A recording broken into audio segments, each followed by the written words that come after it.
Guys, good evening.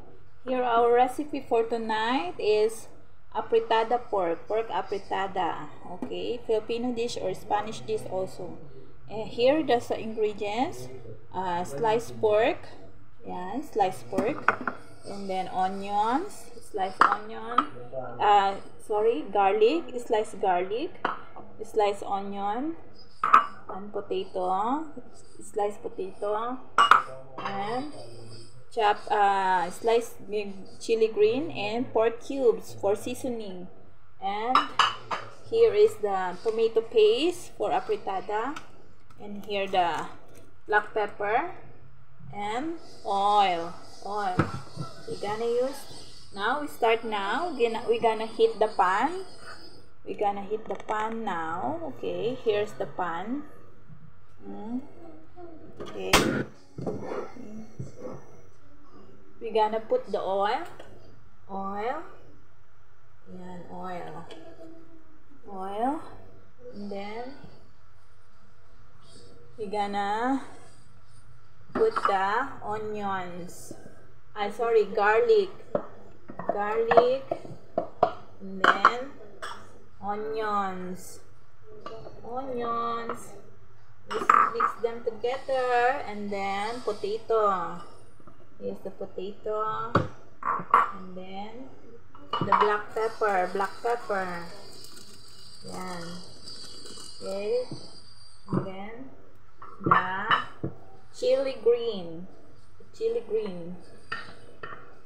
So it suits the taste of the vegetables. Okay.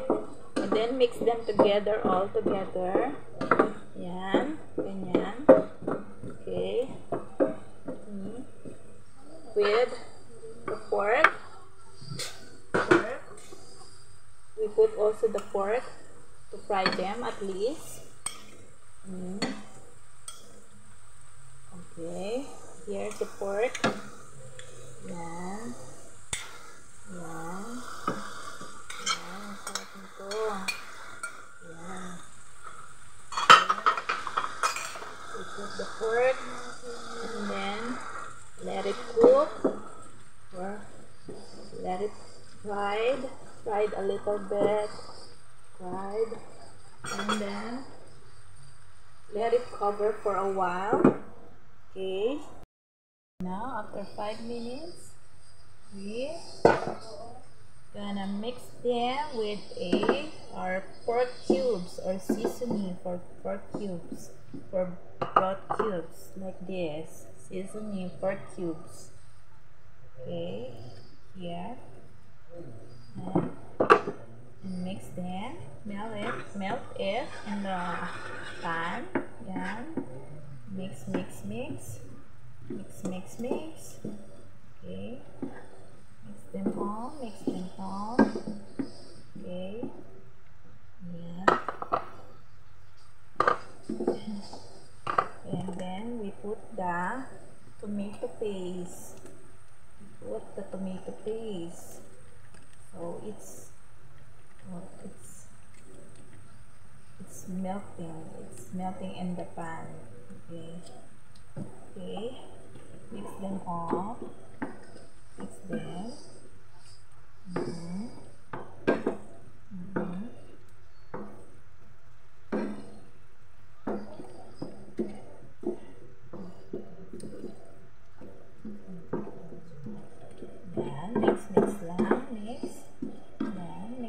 all.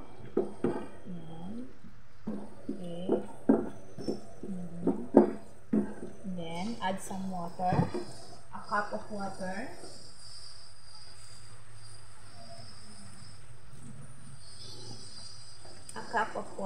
To have a sauce. Yan. Okay. A little bit of sauce. And then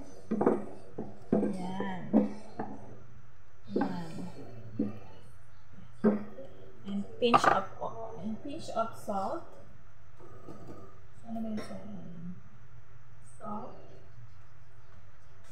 Pinch of salt. Teaspoon of salt here. Okay,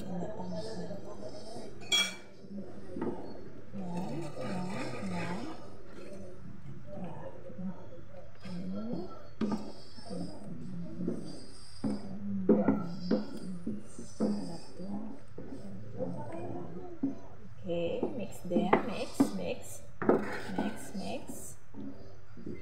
Okay.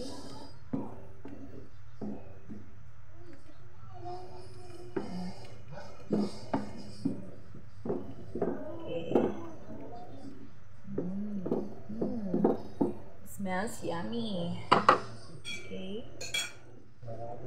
Then cover them again. Okay, let it cook for 5 minutes again.